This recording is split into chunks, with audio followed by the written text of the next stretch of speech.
The beautiful part of that house, literally 360 degrees around you, was all pre-1900, every building. So all the scenes that you see filmed there, there's no cheating. You're in the house, you walk out the front door, onto the porch, and everything you see there is real. For the Nolan house, what we did was we built a porch around the back corner. That would afford us the ability to go out the side doors and go out onto a porch and have vistas into the backyard and so forth. And it had quite a bit of yard space in the back, so we were able to build a servant quarter, which is sort of a two-story double gallery home in New Orleans, where in the early days servants would often live behind the houses. And we also built a exterior kitchen there. Imagine that this house in that period, the kitchen would have been outside, so all the food's prepared here and it goes into the warming pantry. Background and action. For each new morning with its light, for rest and shelter of the night. My favorite set in the whole film was the Nolan house, because to me it's as big a character as Benjamin. And I was able to think about that set in ways that I've rarely been able to think about any other, because it lives, it goes through so many transitions, and every time we come back to that house, it's slightly different. It's just a really fantastic experience and a lot of fun to sort of take a building and make it a character and make it change and evolve and get sad and be joyful. Here we go. And roll it. And clearly in a movie like this that's so vast, you can't shoot in sequence. So it was a constant, jumping from decade to decade and era to era. Just so everyone's on the same page. We do this shot, then we're done with this area for today. We first up tomorrow, depending on the weather. Let's bring the dark furniture in a little bit. Logistically, it was tricky. I mean, we were fortunate that we had our storage nearby, and we sort of had every version of the house. We tried to keep it organized and always be able to, okay, we're doing 36 tomorrow, let's bring that in. Okay, stand by for another rehearsal. As soon as you hear them clap, okay? And then you, okay? Here you go. Benjamin, might I say you are looking strikingly youthful. Grandma, look at me. That was really something. Come over here, you. Put it. Cut, cut. Can we just see her on the mark? Belly, belly. For some reason, the last time you ran like Charlton Heston, I have to have you run a little bit straighter. Here we go. Back to one. Sun's out. Let's go. Here we go. Watch this. You think you're so great. Can you do that? Sweet Jesus. Benjamin! Benjamin! Get up from there right now. You are about to break your whole fool neck. Usually if you're playing a character who ages, you play a small section of it. And the very fact that I'm the voice of Daisy from the age of 6 all the way through to 86, so there's a part of me in every aspect of her, and I pick her up when she's 17. That is an incredible, almost impossible opportunity. So that was the challenge. And not to shy away from the intense self-involvement, the narcissism of youth. Oh my God, I've just been talking and talking. No, I've enjoyed listening. I found that probably the most painful part of the film to inhabit, because, when I look back on myself as a teenager, particularly now I'm a parent, there's something quite abhorrent and self-involved about it that hopefully you move beyond as you get older. Background. And so I went to sea. It was a little bizarre because I'd tell my friends back home and my wife, looking at Brad Pitt, It was like, how was it with Brad today? And no, he wasn't there. It was this guy called Robert with a blue hood on his head. Did I ever tell you I was struck by lightning 7 times? Okay. So Jared... Not quite at the eyeline that you gave me. Does that matter? Okay, no, you're looking at him when he stands up, look at his face, and then look at his feet, and then look back at him like, you got to... Like, what? The tugboat. It was called the Jupiter, but I think David found out that I was a Manchester United fan, so he changed the boat to the Chelsea. Just to wind me up. Anybody want to make $2 for a day's work around here? Nobody wants a job. I do. Got your sea legs about you, old man? I do. I think. We shot the tugboat early on, maybe week 1 or 2 in Morgan City. Meanwhile, Don Burt and his crew were back here building enormous sets at Sony.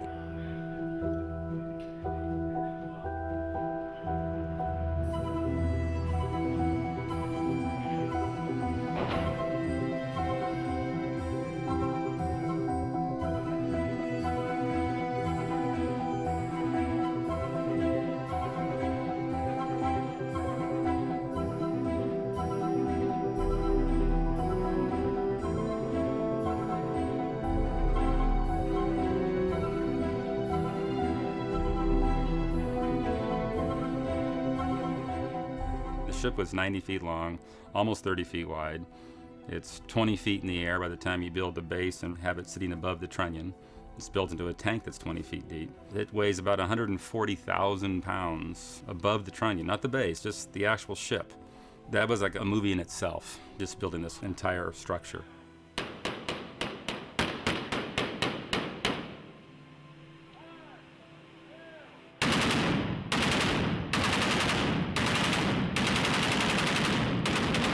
Cut.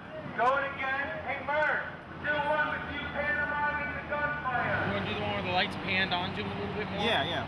Okay, and Beebo, do one more. You gotta pan the light over. It has to do a multitude of things. It had to be able to just be lazy on the Mississippi River. It had to be able to pitch and roll as if it was on the ocean.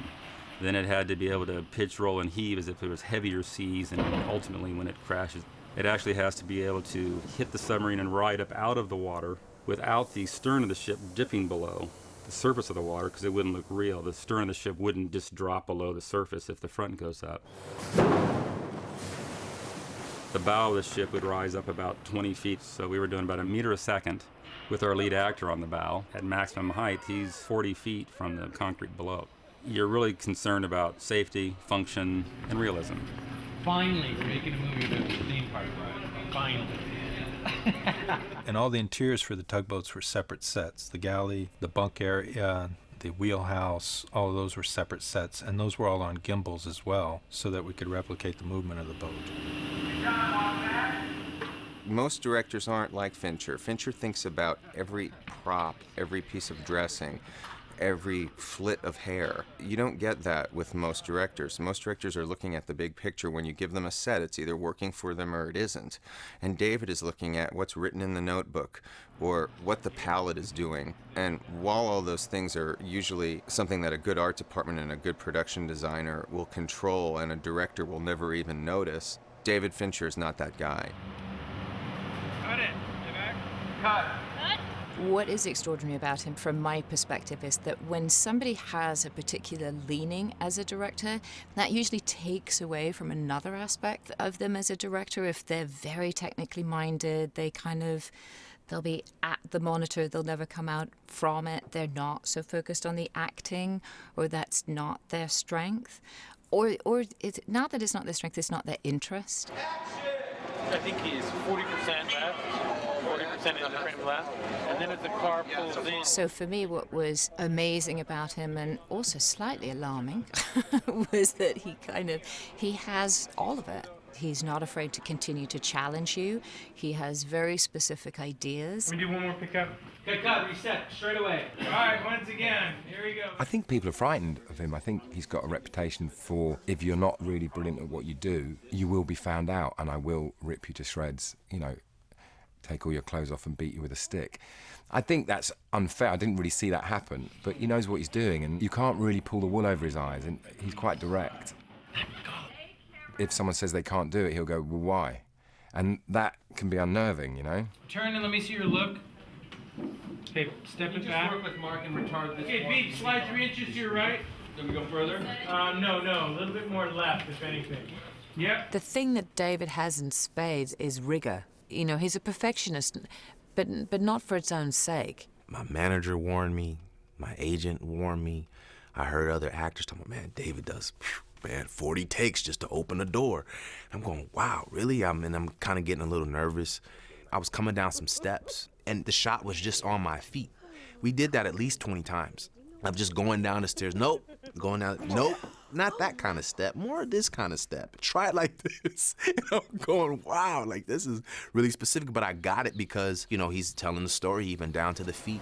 I think the bench has to go camera left a little bit. Greg? 6 inches, camera left. Camera left on the bench, 6 inches, please. Stop, camera left. Other leg, stop. Right hand there. I didn't count most of the time how many takes I'm taking. He's the director, he knows what he wants. If you don't give it to him, then, if it means that he drills it out of you, then why not? You gotta do what you're meant to do. And they happen to be a goddamn artist. You're a tugboat cat. I've done lots of independent films and you get like 3 takes or something, barely. They actually hardly can afford to do 1 take, on some of these things now. So I loved it. You don't get to act that often as an actor. Most of the time you spent waiting. I loved the amount of time, the amount of takes. He'd let you go until you felt that you were happy, he was happy. I loved it. Most times in film, you get your takes and you go away and it's like, God, I wish I could have tried it this way. But with David, you have enough time to try it as many ways possible. Finch lets you go through the whole gamut. So if it's like, you're my son, it would go, we did like 30 takes and using it as an example of the scenes, but I'd be like, you're my son, all the way down to, you're my son. And the whole arch that takes you through. So you get to try it in every single way, and then Finch just takes the 35th take, which was the really simple one, which you probably should have done in the first place. But he kind of lets you exercise your need to act. So Taraj, you can go a teeny bit slower. Yeah, 0.8%. We are rolling. You do the math. And action.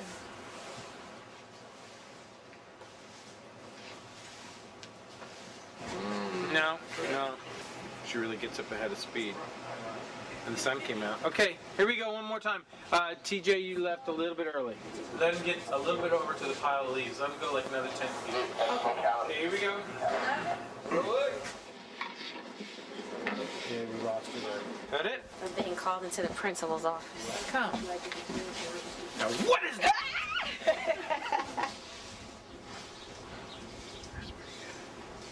I'll take that one. We can do better. Here we go. Once again.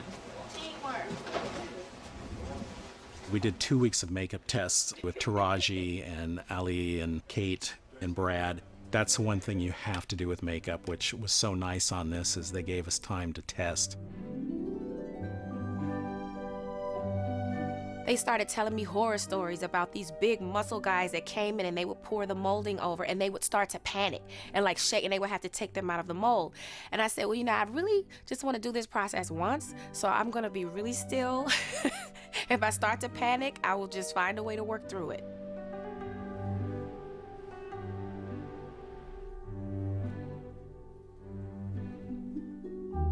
If you're not really a method actor, to really transform through makeup and costume and hair is really good fun to do. I had I think it was 8 prosthetic pieces. However the patchwork was, it was 8 pieces. And Finch was always come to the test and he'd be like, yeah, the forehead is kind of ridiculous though. And I was like, that's my forehead. And he was like, what? I went, that's the only bit that's actually me. And he'd be like, oh, okay. This works good. The blends were excellent. It's just this chin. It's not bad. I mean, it's almost spongy. It's a little bit, yeah. We'd take Brad over at 62, and that was the full silicone makeup with the transfer forehead and upper lip. I did him that stage, and then I did 58, and then down to 56, and 52, and 48. I did him down to about 45. And at that stage, I was just doing a little stipple here and there, just slightly age him, which is where you take the skin and put on the aging rubber, and you powder it, and creates wrinkles in their own skin. To take all of those stages and make them work together, the little differences you have to do, the coloring matching and the age spots matching every day, it's insane. Each character has its own reality, and as long as everyone's part of that reality, that's what you buy, I think. Right. Kate, she ages the most. We took her from the 40s to 85. And the 85 makeup was very difficult because it's 14 appliances. And the transfer on that forehead covered her eyebrows because we thought it looked really good without eyebrows, because we really wanted to look sickly at that point.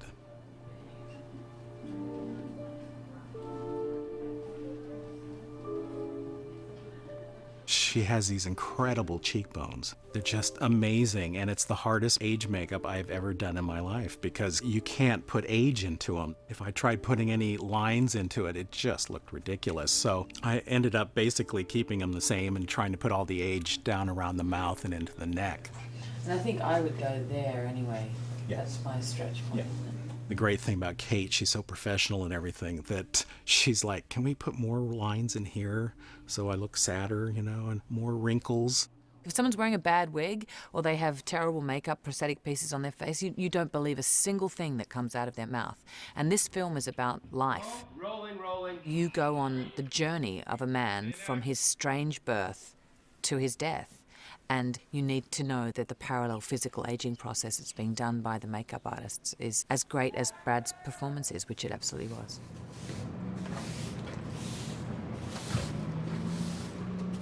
In the film, the scene takes place in Paris, and the closest thing that looked like Paris that anyone could find, location department could find, was Montreal. Ready, and action! Shooting in Paris, one, is expensive because of the euro is killing us. And two, logistically, it's difficult. It makes shooting in downtown Manhattan seem easy in a lot of ways. Our scope, how much control we needed, we're talking cars, it's the costumes, it's people, it's closing down blocks and blocks of sections of old Montreal, which is much tighter than the French Quarter. It's not something the city was real keen to doing, but assisted in any way, shape, or form that they could. But we needed a lot of people and a decent amount of money to pull it off. To me, it reinforced how much easier I had it in the French Quarter after Katrina, because here a place that was untouched by any disaster was just as dense, and I needed just as much control. And I think we shot 8 days there, and I personally was there prepping for almost 2 months. Other than that, wonderful people, and it looked beautiful, and they were all happy to see us go. And in the Russian sequences, it's supposed to be snowing.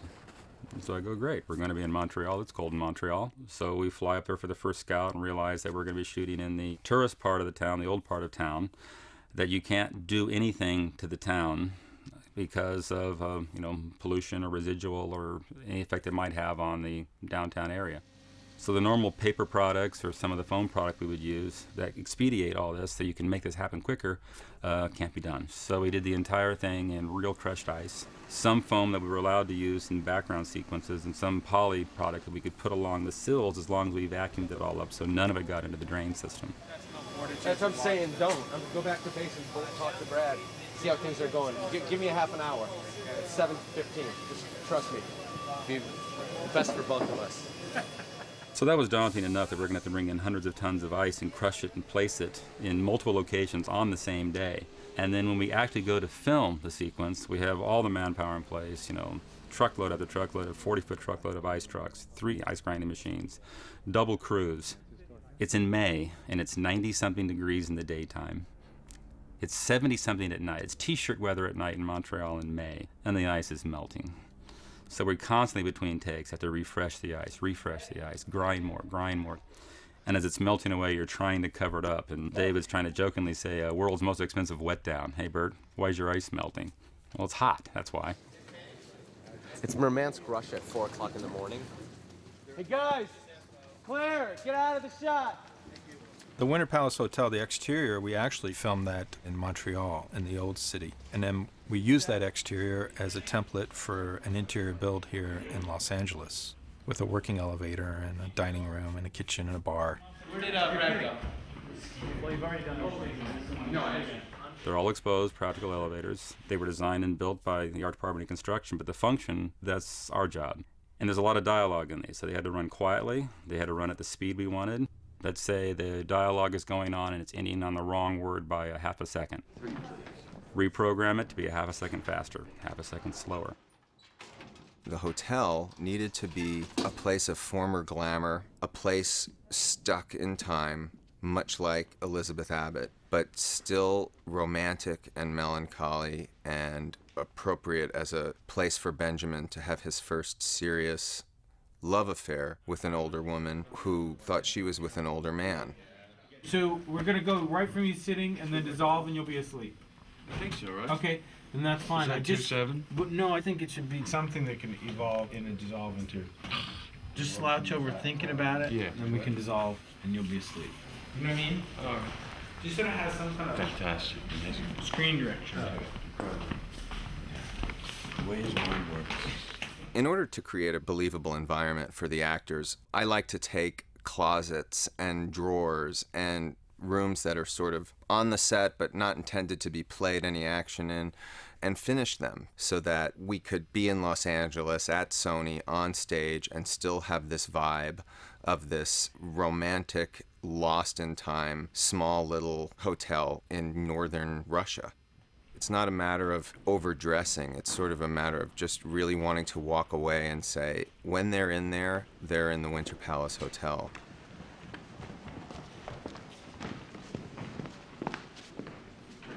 And Crazy Irish Ranch. Check his hair. Rip Van Einstein. Looks like it's on fire.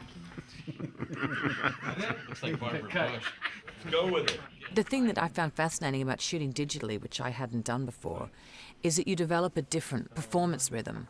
And I think I'd been used to the celluloid rhythm where you do a take or two, you stop to reload, the actors decompress, sometimes they go back to their trailer because it's going to be, you know, there's a malfunction with the camera. Whereas once you were on set with this film, you stayed there the whole time, which meant that it was more like a theatre rehearsal, and oftentimes we would shoot the rehearsals. So it wasn't necessarily that we did take after take after take, it's just that we harnessed the rehearsal time into the performance time. I want this. I want it with you. I won't deny you that. I want to be a father. I don't want to be somebody's bird.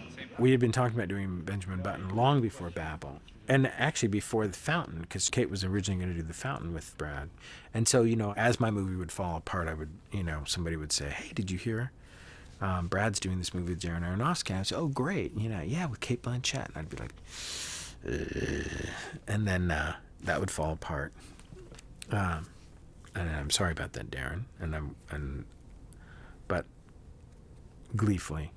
And then came Babel, which when I saw, I didn't think was treading anywhere near in the area of Benjamin Button. It's like that's not just a problem, it's also this, and this, and this. It's not a The rapport that they have was very much like siblings. Well, he's totally juvenile, which is, of course, why we get along.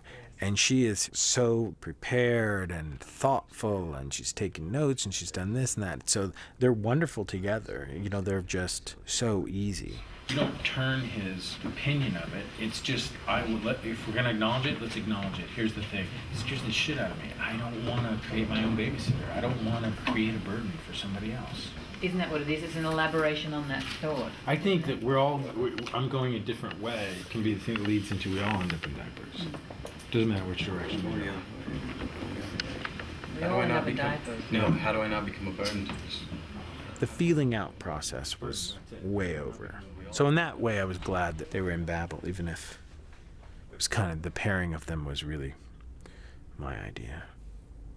And roll please, we're rolling. In between my movies with Brad, I forget how just stupid the world is around and about him. I guess because I know how uncomfortable it makes him, I guess I just sort of hope that it's receding or in some way diminishing, because it certainly doesn't make his life any easier or any more enjoyable. And then door opens, boom. We were shooting this commercial in downtown LA. It was the middle of the night, and, you know, we'd shut down most of the street. And I was talking to Brad as he sort of stepped off this curb, and these two women who were walking were intent in their conversations, and they realized that they were about to run into somebody, and they both turned and they looked at him, and they both dropped to their knees screaming. And he sort of like reached, like, I think he thought he had tripped them or something. He sort of reached over to touch them, and they both sort of recoiled from him screaming. And then they got up, and then they stood there unable to move, screaming. These weren't like 17-year-olds. These were like, you know, late 20s, early 30s. Okay, here we go once again. These are responsible adults. Like, these are not, and it was just, it was horrible. Cut. Very nice.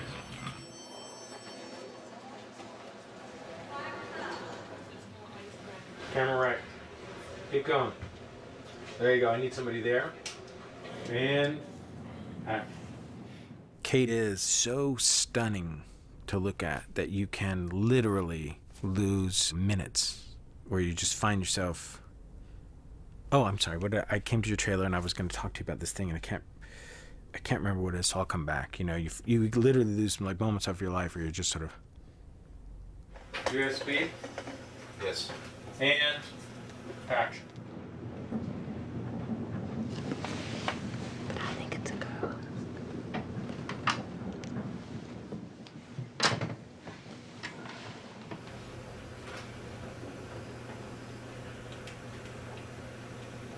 And cut. Very nice. So, Kate, do you think, so it doesn't, I guess it doesn't bum you out at all that he doesn't chime in with like, yeah, that's great. No, I guess not. You're just riding. Because the next scene is basically. The next. No, I know. In the next scene, you're gonna say, "I'm not gonna. I want this. I want this more than anything." So, I wish I could have reservations about it, but I don't have any. You know what I mean? No, I think I do. But Yeah. it's just, I think there's so many beats where I could play. Yeah. You know, there's so many of these little vignettes where it's like, you sort of think No, sometimes no, you're no. like- I'm not looking for that. I'm just wondering. I kind of like the idea that you're so on top of the wave that maybe you don't even sense. I see the sense and try to bring him. back.